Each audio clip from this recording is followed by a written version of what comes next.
Boa tarde, pessoal. Boa noite, bom dia. Seja lá o período que você esteja vendo isso, ou o planeta.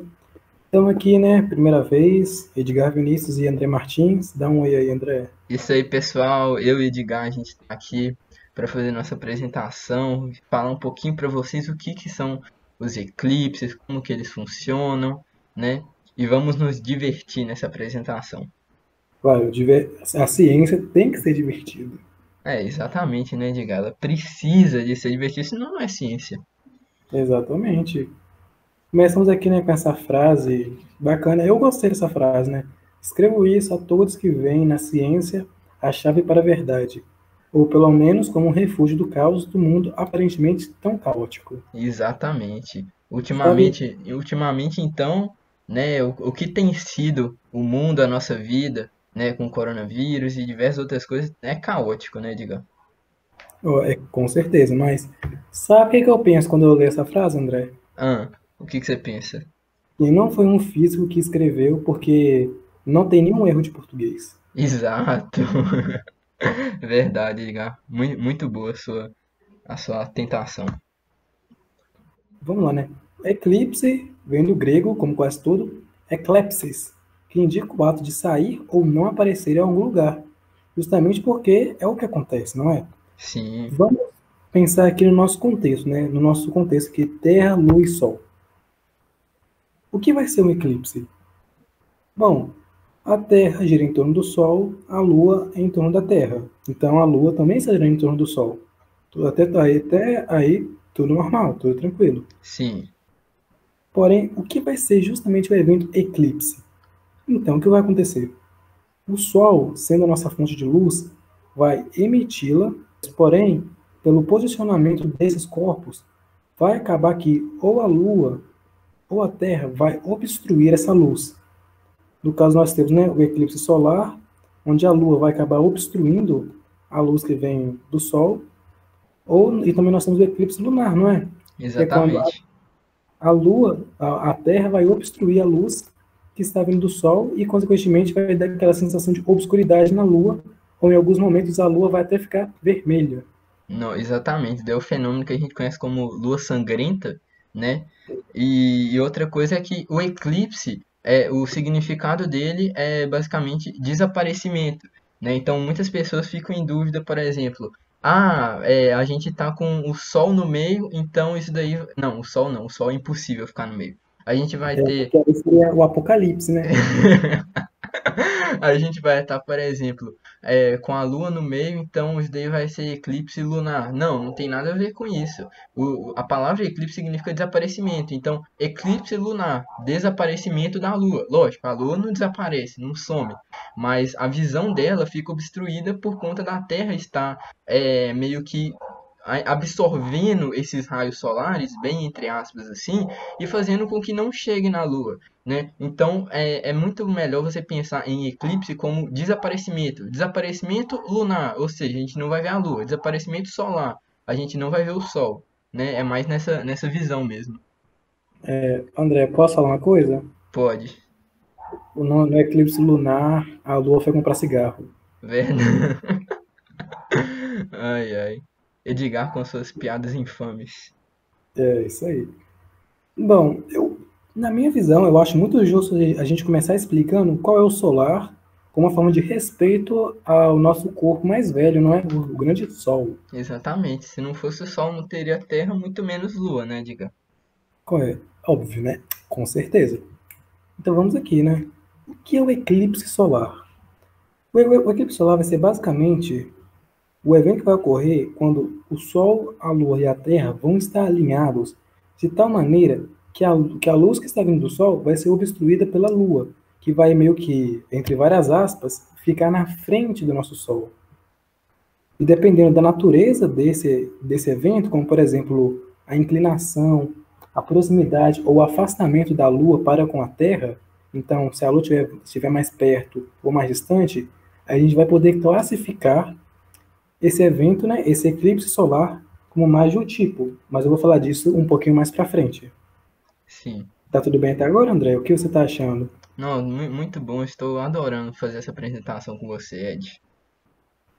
Fico muito feliz sabendo disso. Mas, tipo assim, eu acho que uma coisa que muita gente não entende é que como a Lua, né, poderia realmente cobrir o Sol. Como poderia cobrir o Sol se o Sol, né, é É muito muito... maior, né? Realmente é uma questão a ser debatida e perguntada. Então, como é que isso acontece, Edgar? Bom, simplesmente é porque o Sol tem o seu raio, né? O Sol, uma esfera, ele tem o seu... Ele tem um formato circular e então tem o seu raio. Porém, o raio do Sol é 400 vezes maior do que o da Lua. Então ele é bem maior do que a Lua. Sim, Porém, todavia, no entanto, né, ele também está 400 vezes mais distante do que a Lua. Então acaba, né, que na balança ela acaba se equilibrando. sim. Uma outra coisa para a gente perceber é essa questão do tamanho, mas como que a Lua consegue cobrir o Sol uma vez que é 400 vezes menor? É simplesmente você pegar, você vai para debaixo de uma luz da sua casa, aí você pega um copo, aí você coloca o copo suspenso no ar, você segura o copo a, por exemplo, 120 centímetros do chão. Aí você vai ver que a sombra do copo vai ser muito grande. Mas a partir do momento que você vai chegando perto do chão, você percebe que a sombra do copo vai diminuindo cada vez mais. Então, o que que isso significa? Quanto mais longe dois corpos estão distantes, maior será a sua projeção, a projeção do seu corpo, né? Então, é isso que acontece com a Lua. A Lua está muito distante do Sol em relação à Terra. Ela está muito perto da Terra e muito distante do Sol. Então, por isso que a sombra de um corpo tão pequeno consegue alcançar proporções tão grandes. Isso mesmo, André. Ainda sendo esse GIF maravilhoso, eu amei esse GIF. Também gostei. A gente pode ver, né, um exemplo desse eclipse e que vai ter uma região de maior intensidade desse bloqueio solar. Consegue Sim, ver, André? sim, sim. Ó, podemos ver que vai ter uma região mais escura, uma menos escura, mas a maior parte da Terra ainda fica com o Sol batendo totalmente, porque, né, porque mesmo com a Lua bloqueando, ela ainda é bem menor do que o Sol. Sim.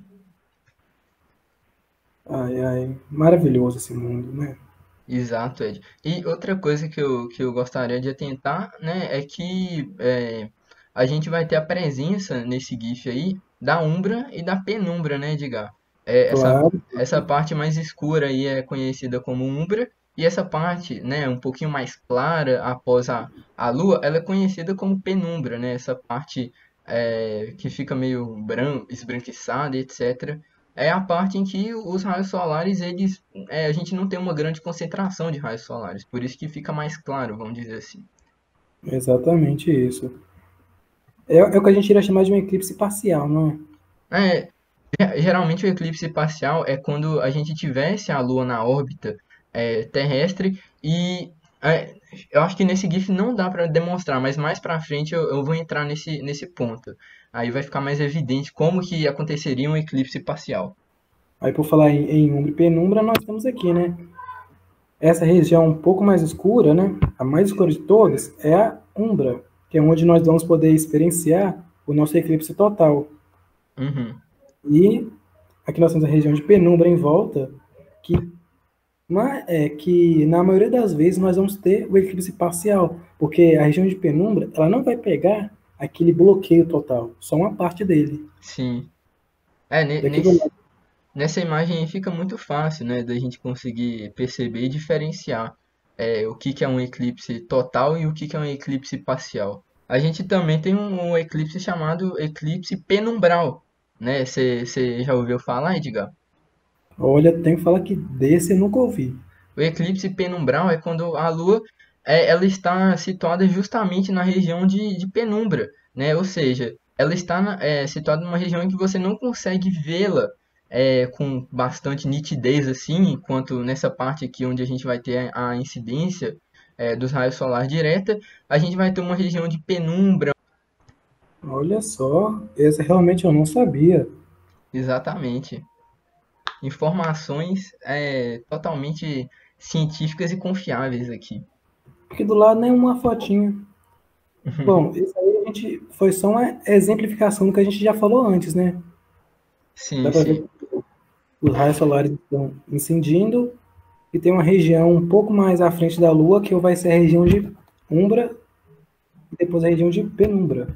Exatamente. Ô, Edgar, essa imagem com esses raios chegando, vindo do ponto sul, vamos dizer assim, do Sol, indo até o ponto norte da Terra, e esse ponto aqui vindo do norte do Sol até o sul da Terra, te lembra algum princípio que a gente estudou em física?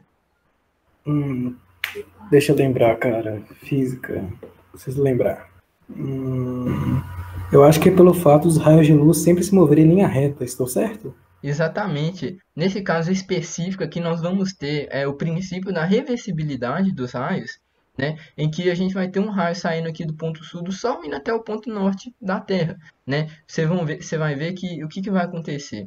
Deixa eu colocar na mesma cor aqui um amarelo. A gente vai ter o raio saindo desse ponto aqui até o ponto norte da Terra, porque o que, que acontece? Em um corpo, né, em uma fonte primária, que no caso seria o Sol, os raios, eles não vão só, eu vou ter um raio que só vai vir para cá. Não, a gente vai ter esse ponto aqui que vai gerar luz para cá, para cá, para cá, para cá e para cá. Nossa, sim. A Em- luz, ela vai para todos os lados, né? Exatamente, a direção dela é tudo que ela puder iluminar. Então, o que que vai acontecer aqui? A gente vai ter, no caso, uma luz aqui perpendicular à horizontal, que vai chegar basicamente aqui, e outra que vai incidir na diagonal, encontrando outro ponto da Terra passando pela Lua.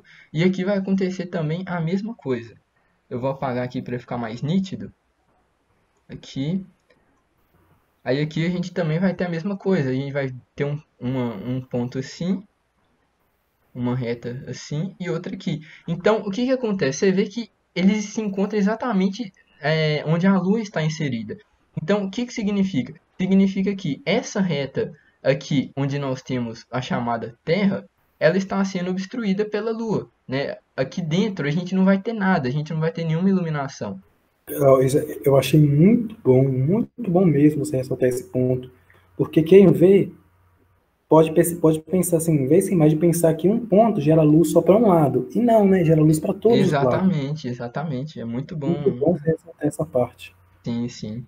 Aqui nós temos um exemplo, né, do que a gente chama de o eclipse solar total, que é um eclipse, assim, podemos dizer que ele é raro, não é? Uhum. E a gente pode ver que a Lua cobre praticamente o Sol inteiro. Sim, sim. Não, Edgar, imagina você tá de dia olhando pro sol e do nada o sol desaparece. É magia. Uhum. Aqui a gente tem o eclipse anular, né? Onde a Lua ela vai estar um pouco mais afastada da Terra. Então ela vai acabar não cobrindo o Sol totalmente na nossa perspectiva e vai acabar então tendo esse anel em volta. Fica até Sim, bonito, eu acho. sim, sim, eu ia falar isso agora. É um eclipse que, na minha opinião, ele é muito, muito bonito. E aqui é um eclipse parcial, né? Sim, não, essa imagem aí de superposição. Bom, eu queria, na verdade, era já cair de cabeça falando da história dos fenômenos, né? Porque eu gosto muito de história. Mas eu acho Exatamente. que para isso a gente tem que ter um embasamento bom, uma base muito boa. Então agora vamos falar um pouco do eclipse lunar, né? Que no caso é Sol, Terra e Lua, onde a Terra vai obstruir a luz que vem do Sol, tornando a Lua assim escura, né? Exatamente, né? No caso, a gente não vai conseguir ver a Lua, porque, como eu falei no nosso slide anterior, o que que vai acontecer? Basicamente, a gente vai ter a obstrução mesmo, né? Porque os raios solares, eles baterão, refletirão na Terra, e a Lua, né, que estará alinhada completamente com a Terra, ela não receberá nenhuma luz, né? Então, como a Terra e a Lua são corpos secundários, né, são fontes secundárias, elas não emitem luz própria. Então toda a luz que a gente tem aqui na Terra é graças ao Sol, né? Então a gente vai ter, né, como o Edgar ressaltou, o alinhamento Sol, Terra, Lua, que será basicamente o seguinte: você consegue observar isso traçando um ponto no meio do Sol, um ponto no meio da Terra e um ponto no meio da Lua. Você vai ver que se você unir esses pontos, você vai ter uma linha praticamente reta, né? Nesse caso aqui não ficou praticamente reta, mas você vai ter um alinhamento muito perfeito, né? Alguns cientistas falam que esse alinhamento aqui ele é referente a 5 graus, né? Eles estão em uma diferença de 5 graus. outros falam que é o alinhamento perfeito, né? Eles estão a 0 graus, eles estão basicamente no mesmo plano, né? E o principal fator que deve acontecer para que ocorra o eclipse lunar é esse alinhamento Terra, Lua e Sol, né? Ou melhor, Sol, Terra, Lua, falando na ordem certinha. Então, como eu já expliquei anteriormente, a gente teria, no caso, o sentido dos raios, né? Os raios eles vão para todos os locais, né? Porém, pelo princípio da interferência, a gente vai ter um raio que vai chegar do ponto norte do Sol até o ponto sul da Terra, que isso vai até o ponto sul da Lua, etc. E isso vai acontecer da mesma forma na profundidade no sul do Sol, né? Então, o que vai acontecer? A gente vai ter esse modelo aqui, ó, em que, teoricamente, essa área aqui mais iluminada, essa área que está aqui no meio, é a área em que a gente tem uma grande incidência de raios solares, né? Uma vez que está no meio. O que está aqui na extremidade vai para o meio. O que está aqui no meio vai para o meio. O que está aqui na extremidade superior vai para o meio. Então, isso garante uma luminosidade muito forte nesse meio. Enquanto que aqui em cima, a gente tem apenas os raios que estão situados nessa porção, nessa parte superior, incidentes. Então, a luminosidade vai ser mais fraca de qualquer forma. Então, essa luminosidade, se você for acompanhando ela vai chegar até aqui, enquanto que essa luminosidade aqui no sul vai chegar até aqui no norte. Então, isso vai causar uma luminosidade bem menor do que essa daqui no meio, o que a gente vai conhecer como penumbra, né? Que eu já expliquei no slide anterior, etc. E a umbra seria a porção em que nós não teremos nenhuma iluminação, né? Como a Terra está tampando, vamos dizer assim, a Lua, né? Uma vez que a Lua é uma fonte secundária, ela só reflete luz. Se a Terra está tampando a luz da Lua, simplesmente a Lua não fica visível para essa parte que está de noite, né? Essa parte que não está visível na Terra. Então esse daqui no caso seria um eclipse total, né? Deixa eu apagar esses desenhos aí. A gente vai ter um eclipse total, por quê? Porque quem está aqui na parte que está escura da Terra não vai ver nada na Lua, né? Então isso a gente chama de eclipse total. Pô, a Lua está apagada, você olha para o céu e não tem nada, né? Então, basicamente isso. Então agora a gente vai falar um pouquinho sobre o eclipse parcial, né? O eclipse parcial ele é bem simples, né? É bem autoexplicativo. É um eclipse que ocorre em partes da Lua, né? No caso aqui eu coloquei uma lua cheia, né? Para a gente ter de base como comparação. E no caso a gente vai ter aqui uma lua cheia e do nada essa lua vai sumir, né? Essa parte de cima aqui da lua ela vai simplesmente sumir. E a gente vai ter acesso somente, a gente vai ver apenas a parte de baixo, né? Isso que a gente chama de eclipse parcial. Então, voltando aqui na nossa imagem anterior, um eclipse parcial seria um eclipse em que a Lua estivesse situada basicamente aqui, ó. E você vai ver que essa parte aqui, ela vai estar sendo iluminada, certo? Olha aqui o azul vindo aqui, passando no meio da Lua, vamos dizer assim. Enquanto que essa parte aqui de cima, ela não vai ter iluminação nenhuma, né? Ela não vai ter nenhuma luminosidade. Portanto, quem estará aqui na Terra vai conseguir enxergar apenas essa parte aqui da Lua, né? Então isso daí a gente vai chamar de eclipse parcial. Mas perceba que o seguinte, isso daqui vai acontecer em situações bem, bem específicas, né? Por quê? Porque a Lua ela vai prosseguir o seu processo de translação, rotação, etc. E a Terra também, né? Então, essa que vai ser a diferença do eclipse parcial para as fases da Lua, né? Porque você fala assim, uai, qual que é a diferença das fases da Lua para o eclipse parcial? Porque nos dois a gente vê só parte da Lua e etc. Então, isso que a gente vai abordar agora. Fases da Lua. André, Oi. eu só queria acrescentar, eu não sei se você sabia disso, mas o eclipse total da Lua, Sim, onde o brilho dela onde ela não recebe luz nenhuma, sim. foi uma das provas que Aristóteles usou para dizer que a Terra é redonda. Ah, sim. Faz sentido, né?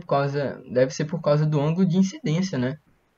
Na verdade, olha, Talvez também possa ser por isso, mas é só você pensar que algo projeta a sombra da forma que essa coisa tem. Então, se a sombra que a gente projeta na Lua é redonda, então a Terra tem que ser redonda. Exatamente, bem observado. Então, falar um pouquinho sobre as fases da Lua, né? Mas nessa questão de, uai, qual que é a diferença das fases da Lua para o eclipse? As fases da Lua, elas são quatro fases, né? A crescente, a cheia, a minguante e a nova, em que basicamente você vai lá de dia, não, de dia. Você vai lá às 19 horas. Você vai ver, olha, a Lua ela vai estar assim, ela vai estar crescente. Você vai ver só um quarto da Lua, vamos dizer assim. Acho que isso daqui deve ser um quinto da Lua. Aí você vai lá às 9 horas da noite, você vai continuar vendo apenas um quinto da Lua. Você vai dormir, você vai ver apenas um quinto da Lua, né? Enquanto que no eclipse parcial você vai lá agora, você vê a Lua completa e do nada a Lua começa a ficar, você começa a ver apenas parte da Lua, né? Então isso daí, a princípio, né, eu já sabia, né? Eu achava que era uma coisa bem óbvia, vamos dizer assim, mas ao fazer a pesquisa para realizar esse trabalho, eu reparei que tinha diversas pessoas que tinham dúvida acerca, né, da diferença entre os eclipses e a fase da Lua. Então essa aqui, né, é a diferença eventual assim entre esses dois conceitos, né? A fase da Lua é teoricamente para o dia todo e o eclipse é parte de um dia, né? A Lua ela não está se mostrando da forma que ela realmente está sendo incidida pelos raios solares. Entendi, muito bem explicado.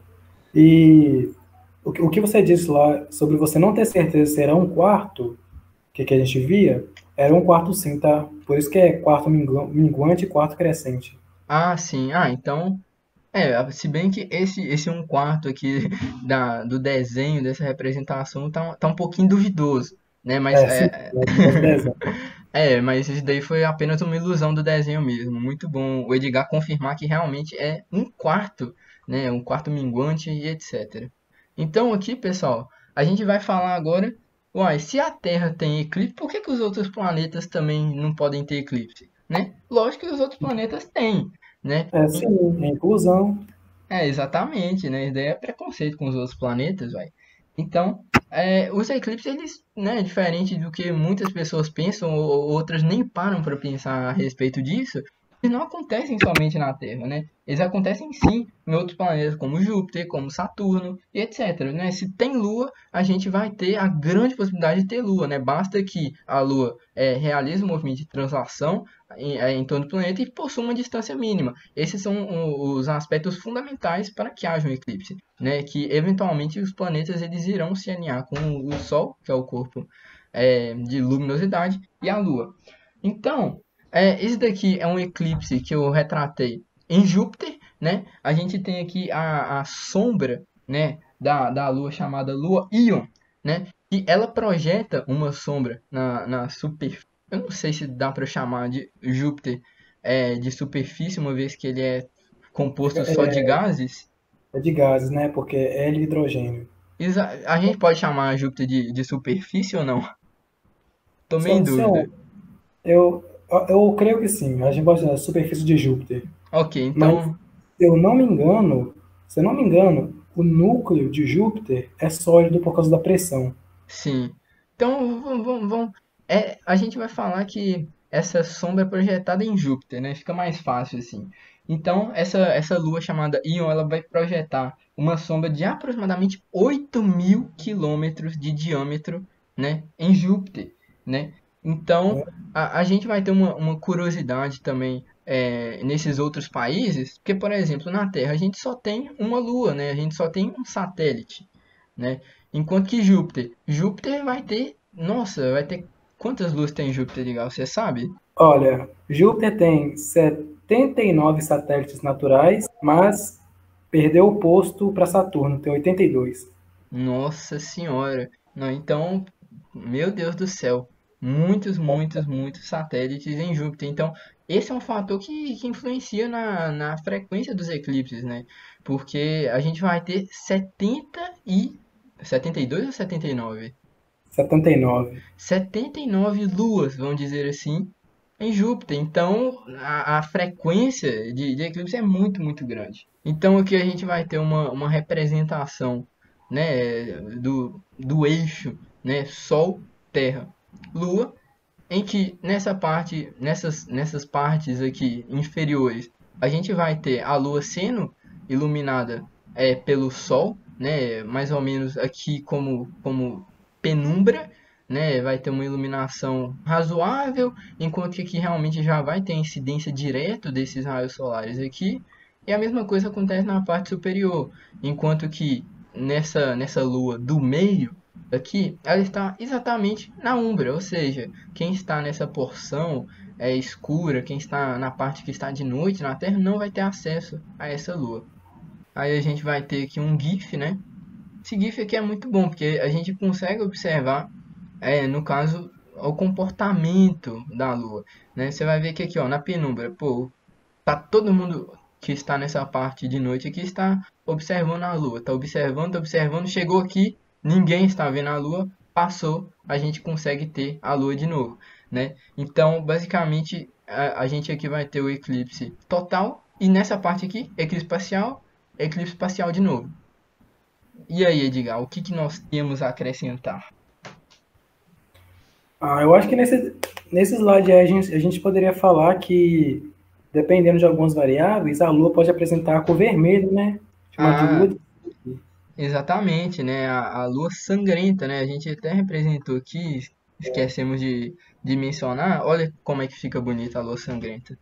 Eu não sei se para você parece, mas me lembra muito o planeta Marte.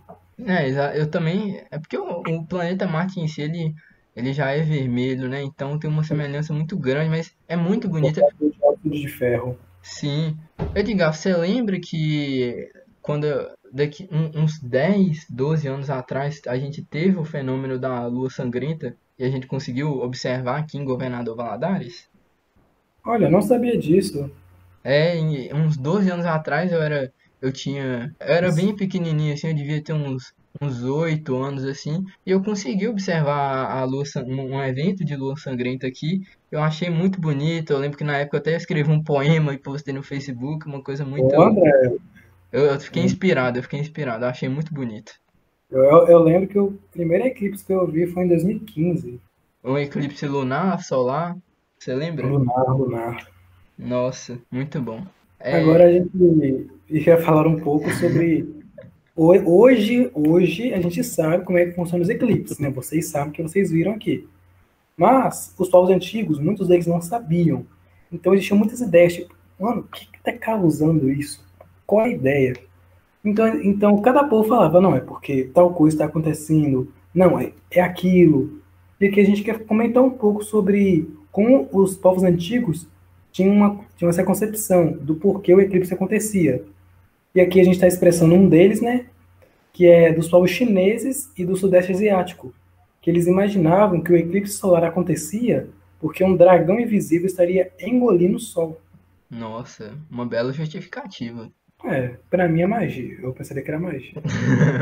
Essa questão de mistificação, né, saber conhecer sobre os costumes dos povos antigos, para mim é algo muito, muito legal, assim, por que que aquele povo, qual que é a justificativa que eles atribuem ao eclipse? Né, por exemplo, com certeza na Grécia, nessa região em que eles criavam deuses, com certeza eles deveriam atribuir os eclipses a alguma coisa relacionada a deuses. Você chegou a pesquisar alguma coisa a respeito, Edgar? Não um deus em si, mas alguns povos pensavam em monstros, entendeu? Ah, sim. Não, também é bastante. É uma visão que esse povo antigo tinha, sabe? É uma visão que, se aconteceu alguma coisa é por causa disso, por causa daquilo. Tem, Tudo que acontecia, eles visavam justificar a partir de outros fenômenos externos, enfim, imaginários. E é uma parte bastante legal, né, da nossa ancestralidade. com certeza. Os próprios gregos acreditavam que os eclipses eram maus presságios, aí, deuses furiosos, então tá certo. Aí, Edgar, muito bem. No Japão, né, eles fechavam os poços de água para evitar que a água fosse contaminada pelo suposto veneno que vinha dos céus. Nossa. Bem diferente, né? Eu também não entendi muito o que, que os japoneses pensavam, não, mas é um pouco É, peculiar. eu tô pensando, eu fiquei pensando sobre o que seria esse veneno. Será que talvez eles pensavam em estrelas cadentes? Possivelmente estrelas cadentes? É uma possibilidade, né? Mas Comer? eu acho muito peculiar. Eu também. A Escandinávia, bem, não tente, eu vou seguir a lógica, né? Não tente colocar lógica na mitologia. Exatamente. Bem, aqui nós temos a Escandinávia, que pensava que dois lobos chamados Skoll e Hat aterrorizavam o Sol e a Lua. Porque eu não tenho certeza, mas eu acho que o Sol e a Lua na mitologia nórdica tinham alguma coisa a ver com deuses também. Não eram só estruturas assim. Sim, eu sei que tem alguma relação, né? Em que eles falam que o Sol ele é casado com a Lua. Você já viu alguma história parecida com essa? Já, já, Então acho que era basicamente nesse sentido. eu também. Agora a Índia é o meu favorito. Eles Por quê? pensavam que, porque eles pensavam que, que os indianos acreditavam que um monstro chamado Rahu, ele é a cabeça de um dragão e a cauda de um cometa. Ele dirigiria uma carruagem puxada por 8 cavalos pretos que representavam o céu. Meu Deus. Isso E isso aí seria a causa do eclipse. peculiar, peculiar. André, tenta imaginar, né? Um monstro com cabeça de dragão e cauda de cometa que puxa uma carruagem com 8 cavalos pretos. Eles foram bastante específicos na descrição deles, né? É, e nós temos os astecas, né? Que Sim, acreditavam que Cismine ou estrelas demônio causavam eclipses quando combatiam o Sol. sim, Entendeu? entendi. A gente entendeu assim. Entendemos. Sim, aquela justificativa do japonês a gente meio que entendeu assim, né? Esse daí dos dragões com cauda de cometa que puxa carruagem, entendi meio que, Eu acho que esse né? aí é melhor a gente nem tentar entender, André. E a gente gostaria de falar um pouco sobre qual era a importância do eclipse para a ciência, né? Eu já falei aqui anterior, né, que Aristóteles pensou que a Terra fosse redonda e usou como uma prova o eclipse, porque como o eclipse total, a Lua inteira desaparece e a Lua é redonda, a gente tem que cobrir ela inteira. Isso aconteceria se a gente projetasse nela a sombra do formato da Terra. Uhum, No redondo, caso, né? deveria ser então redonda. Sim, sim.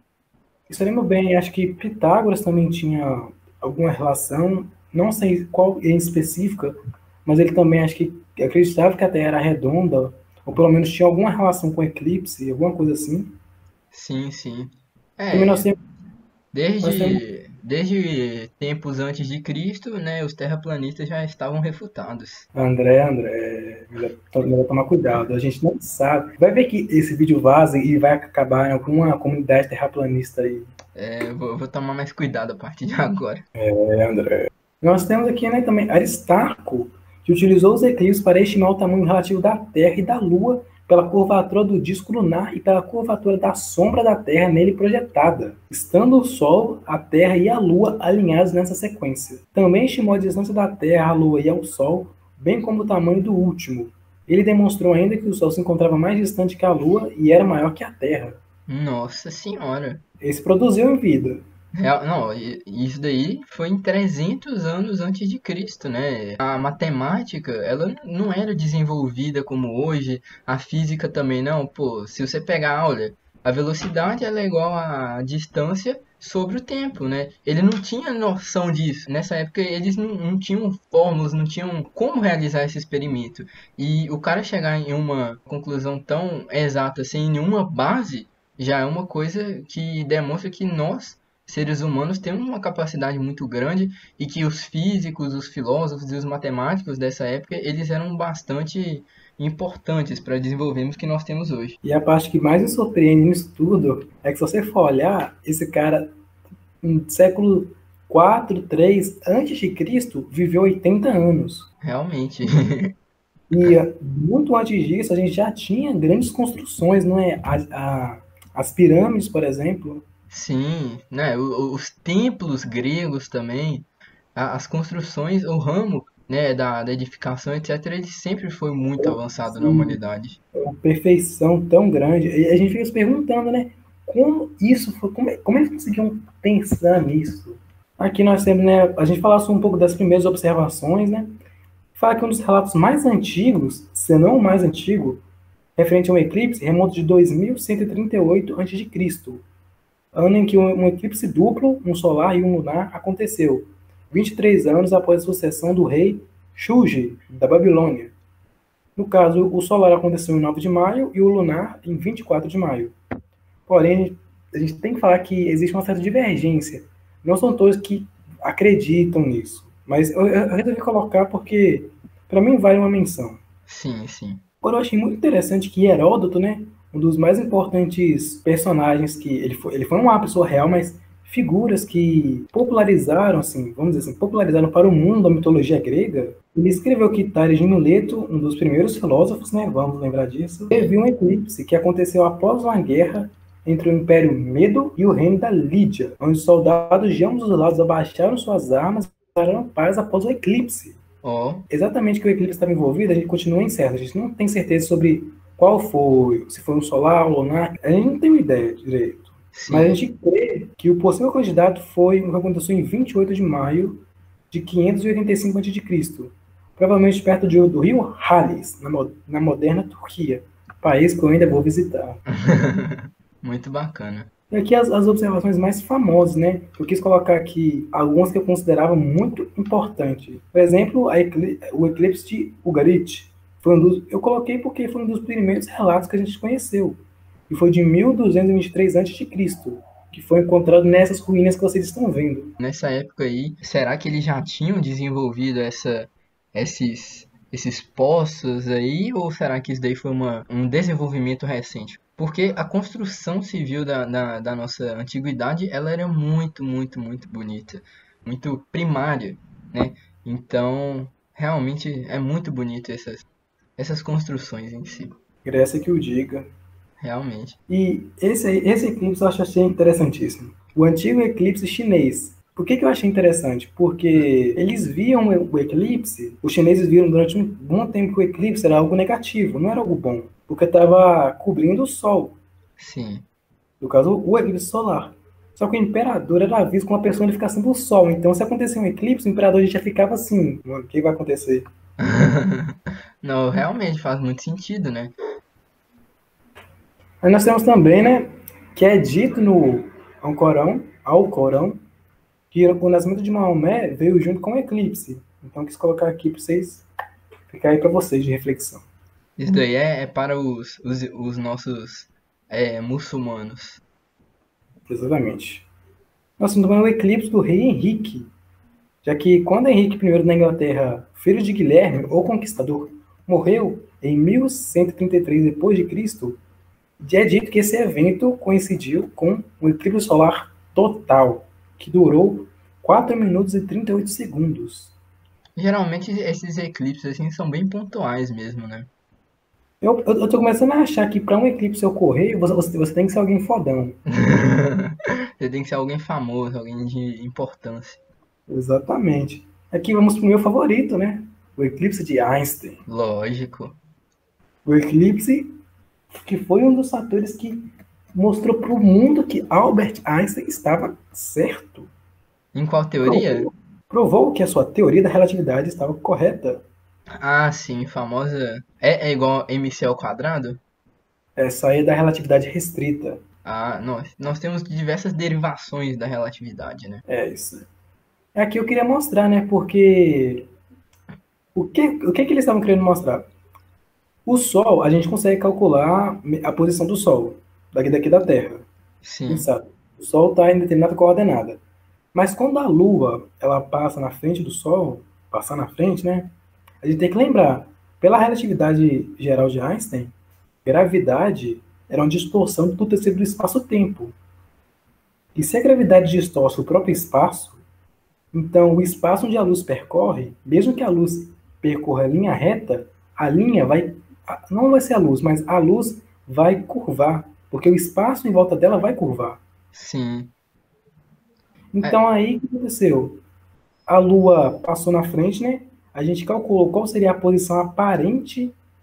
A gente viu que existia uma distorção a gente calculou qual seria essa posição aparente e viu que batia com os dados de Einstein. Nossa, Isso foi muito. feito aonde? Onde foi feito, André? Aonde?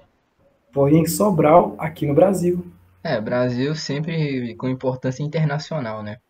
Claro, André, o Brasil sempre importante. E aí a gente viu o Sol realmente, a luz era distorcida e dava uma posição aparente. Então, assim, nossa, Einstein estava certo, cara. A teoria da relatividade geral, algo que não era aceito por muita gente, estava certo. Um fato curioso que eu devo falar é que na véspera do eclipse, tinha assim, físicos bem ansiosos para provar se estava certo ou se estava errado. E E- na véspera do eclipse, é dito que Einstein dormiu, porque segundo ele, aqueles que, assim, ele conversou com um físico lá, eu não lembro qual que foi, eu queria arriscar dizer que foi Max Planck, mas eu não quero arriscar, mas eu acho que foi. Sim. E o Max Planck era um dos que estavam se dispondo a tentar provar que a teoria dele estava certa, e ele estava todo ansioso, né? Aí Einstein dormiu, e ele falou para Planck que se Planck estava tão ansioso assim, é porque Max Planck, o pai da física quântica, não tinha colocado total confiança na teoria dele. Nossa senhora. É porque Max Planck não entendeu os cálculos. Que isso, Edgar? Então, basicamente, Einstein falou assim: ah, vai ter um eclipse amanhã que tá todo mundo duvidando, então eu vou dormir porque eu sei que vai acontecer. Exatamente. Ah, então certíssimo.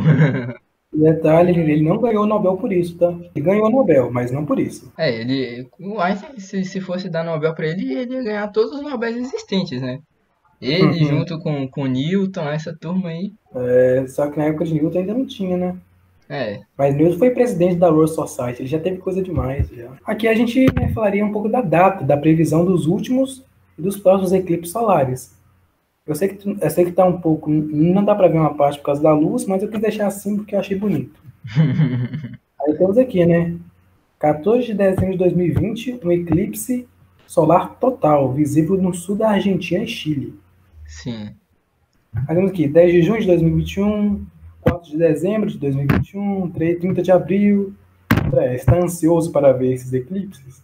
Ah, eu estaria se fosse visível pelo Brasil, né? Até né, nessa época eu não vou ter condições financeiras para me mudar para outros países, né? Eu não estou rico nesse ponto. Olha aqui, 14 de outubro de 2023, eclipse solar anular, visível no norte do Brasil. O problema é que para chegar no norte do Brasil, né, terei que começar ainda agora. Exatamente, né? Eu já vou começar minha caminhada, né, rumo ao norte. Acho que em 2023 eu já cheguei lá já. Vai ser tipo a jornada do Frodo em Senhor dos Anéis. Então, os eclipses lunares, né, que nós conseguiríamos ver, ele já começa a ser mais visível a partir do Brasil, né? Porque, por exemplo, a gente vai ter no dia 30 de novembro de 2020 um eclipse lunar penumbral, que eu tinha citado anteriormente, né? Que a gente não sabe se ele vai ser visível do Brasil ou não. No dia 26 de maio de 2021, um eclipse total da Lua, não visível, né? Porém, no dia 18/19 de novembro, nós vamos ter um eclipse parcial de Lua que vai ser visível no Brasil, assim como o eclipse do dia 15 a 16 de maio de 2022. Né? No dia 8 de novembro de 2022, nós teremos o eclipse total da Lua não visível do Brasil. No dia 5 e 6 de maio de 2023 também teríamos um eclipse penumbral não visível do Brasil. E no dia 28 e 29 de outubro de 2023, um eclipse parcial parcialmente visível no Brasil. É parcial ao quadrado que se fala, né? É exatamente. Então, eu espero que vocês tenham gostado, né, da nossa apresentação, englobando eclipse solar, lunar, englobando algumas histórias, né, alguns mitos, né, que o pessoal da antiguidade contava e etc. Né, aqui estão nossas referências e, Edgar, passo para você suas considerações finais. Ai, só tenho uma coisa a dizer. Eu fico muito feliz por quem quer que seja que ouviu, esteja ouvindo até agora. E eu espero que você tenha conseguido absorver pelo menos um pouco de informação acerca desse evento tão interessante, né? Tão Já inte- intrigou tantas pessoas. Exatamente, tão interessante e tão peculiar que é o eclipse. e que a gente possa ter passado para você um pouco mais de conhecimento sobre um pedaço do universo. Exatamente. Essas daqui são as nossas referências, como eu já apontei, e eu agradeço a todos que assistiram a essa apresentação. Até a próxima. Até.